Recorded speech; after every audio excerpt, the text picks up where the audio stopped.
ফেব্রুয়ারি মাসের শেষে 13141 তিস্তা তোর্ষা এক্সপ্রেস চেপে হঠাৎই আমরা চলে গেলাম চারজনে মিলে ডুয়ার্সের উদ্দেশ্যে। 2 রাত 3 দিনের ডুয়ার্স ভ্রমণ। লাটাগুড়িতে আমাদের 3:23-এই ঢুকেছে ট্রেন, কোনো লেট নেই। গোটা 10 লোক নেমেছে। এই হচ্ছে নিউ ময়নাগুড়ি রাত স্টেশনের বাইরে। রাত 4টে বাজে। ভোর 5:30টার সময় আমাদের গাড়ি নিতে এলো। হোটেল থেকেই বলা ছিল আমাদের হোটেল লাটাগুড়ির সোনার বাংলা রিসর্ট, যেটা ফোনে আমরা 2 দিন আগেই বুক করেছিলাম। আমরা বুক করেছিলাম 4 বেড নন এসি রুম, ভাড়া পড়েছিল 2250 টাকা। এই হোটেলের ডিটেলস রিভিউ আমার আগের ভিডিওতেই আছে, আপনারা চাইলে দেখে নিতে পারেন। আমরা সাইড সিনে বেরোলাম ডিজায়ার গাড়ি।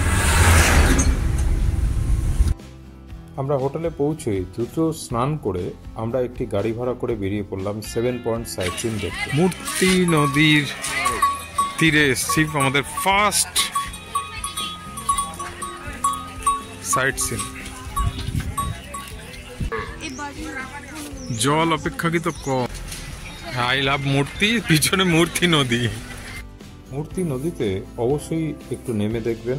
এখানকার পাথর, জলের প্রবাহ, পা ভেজালে কিন্তু বেশ লাগবে আপনাদের।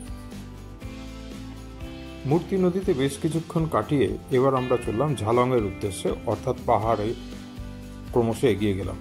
কৈরিবাস, এখানে এসে কফি বা মোমো খেতে পারেন, সাথে এই দৃশ্য উপভোগ করতে পারেন। দূর থেকে দারুণ দৃশ্য, এখান থেকে দারুণ ভিউ। দেখো, এটা হচ্ছে বিন্দু ব্যারেজ, তাই তো? এখানে গাড়িতে নামিয়ে দেবে। হচ্ছে বিন্দু ড্যাম, জলের প্রচুর স্রোত এখানে। এখন অবশ্য ড্যাম, এই জায়গাটা কিন্তু অপূর্ব সুন্দর এবং এখানে এসে বেশ কিছুক্ষণ সময় কাটাবেন। এখন ফেব্রুয়ারি মাসের লাস্ট, তাও এত জলের আওয়াজ। এই দেখুন বিন্দু ব্যারেজ, এবং সেখান থেকে জলের আওয়াজ আপনারা শুনতে পাচ্ছেন। আমার একটু আগেই বৃষ্টি হয়েছে, এখন মেঘ, তবে বৃষ্টি নেই। অ্যাপেল স্টোন, এই হোটেল অ্যাপেল স্টোনে কিন্তু আপনারা খাওয়া দাওয়া করতে পারেন। খাওয়া দাওয়ার মান খুব ভালো, দাম ঠিকঠাক এবং প্রাকৃতিক পরিবেশও। অ্যাপেল, এটা রকি আইল্যান্ড। হ্যাঁ, রকেই ভর্তি। রকি আইল্যান্ডে রকের উপর বসে আছে। তোমার পিছনে রক দুটো বড় রক।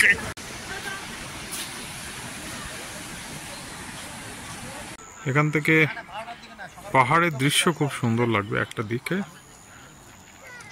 এই যে এখানে এসে ফটো সেশন করবেন, আমার ছেলে মেয়ে এখন যেমন করছে। I love Samsing. এ হচ্ছে আজকের লাস্ট আমাদের sight seen, Samsing tea garden. রাস্তাটা এত সুন্দর, আর এদিকে দেখুন চা বাগানে ভর্তি। এই যে এই আমরা চা বাগানে ঢুকছি। কেমন লাগছে তোমাদের এই জায়গাটা? আমাদের 7 পয়েন্টস ঘোরা শেষ হলো। সব থেকে বড় কথা, এই 7 পয়েন্টস আপনারা সারাদিন লাগবে, কিন্তু আপনারা পারলে 9:30টার মধ্যে বেরিয়ে যাবেন, তবে সন্ধ্যের মধ্যে শেষ হবে, যতটা টাইমটা কাটাতে পারবেন। 4 জনের যে গাড়ি, ছোট গাড়ি, অর্থাৎ আমরা ডিজায়ারে ঘুরছি, তাতে ভাড়া পড়বে 2500 থেকে 3000। আমাদের থেকে 2700 টাকা নিয়েছে। দরদাম করলে একটু কম বেশি হবে। আর যদি বড় গাড়ি নেন, মানে 6 সিটার, তাহলে 3 থেকে 3500 টাকা ভাড়া। পরের দিন সকালে আমরা গরুমারা অভয়ারণ্যে জিপ সাফারির জন্য তৈরি হলাম। আমাদের হোটেল থেকে মাত্র 200 মিটার দূরেই জিপ সাফারির কাউন্টার, সেখান থেকে টিকিট কাটা যায়, যদিও আমরা এর ব্যবস্থা হোটেল থেকেই করেছিলাম। এই ভোরবেলা এখন যাচ্ছি গরুমারা অভয়ারণ্যের জঙ্গল সাফারি করতে। একদম ফার্স্ট ব্যাচটায় আমরা যাচ্ছি জঙ্গল সাফারি করতে। 4 জনের আমাদের খরচ হয়েছে 2200 টাকা, তবে হোটেল থেকে সব ব্যবস্থা করে দেওয়াতে 200-400 টাকা বেশি আপনারা দিলে আপনাদের সশরীরে গিয়ে ওখানে টিকিটটা কাটতে হবে না। হোটেলের সাথে কথা বলে নিলে একদম টাইমে বেরোলেই হবে। এই আমাদের জিপ এসে গেছে। এই আমরা জঙ্গল সাফারি শুরু করলাম।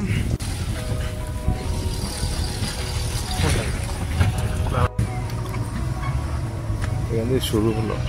ঢুকে পড়লাম গরুমারা অভয়ারণ্যের। আচ্ছা,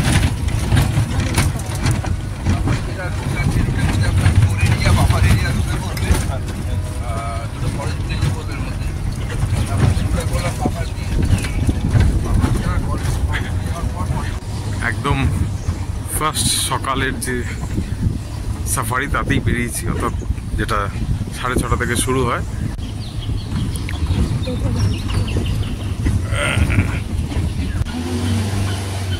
ওই যা, সবাই চুপ। হাতি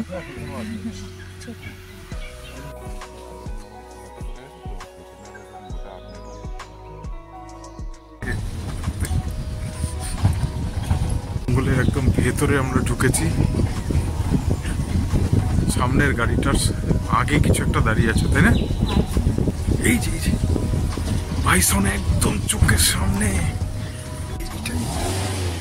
পালাচ্ছে। এটা হচ্ছে সব থেকে বড়, দেখুন এত। হ্যাঁ হয়ে গেছে, হ্যাঁ হয়েছে। আবার আমরা কোড এরিয়া দিয়ে ঢুকছি, দেখি আরো কিছু দেখা যায় কিনা। ইতিমধ্যে আমরা 2-3টে জিনিস দেখেই ফেলেছি।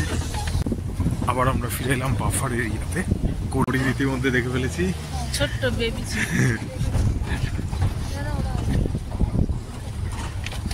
সুপ্রসন্নই হরিণেরও দেখা মিলল। কিন্তু একা একা ঘুরে বেড়াচ্ছে, দলে থাকি। এই দেখুন ময়ূর।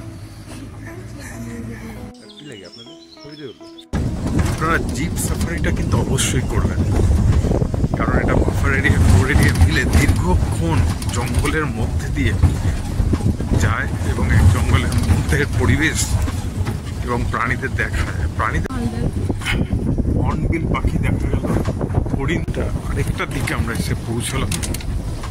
অর্থাৎ এরকম বসার জায়গা আছে, বসে চা অর্ডার দিন, চা খান। আর চারিদিক থেকে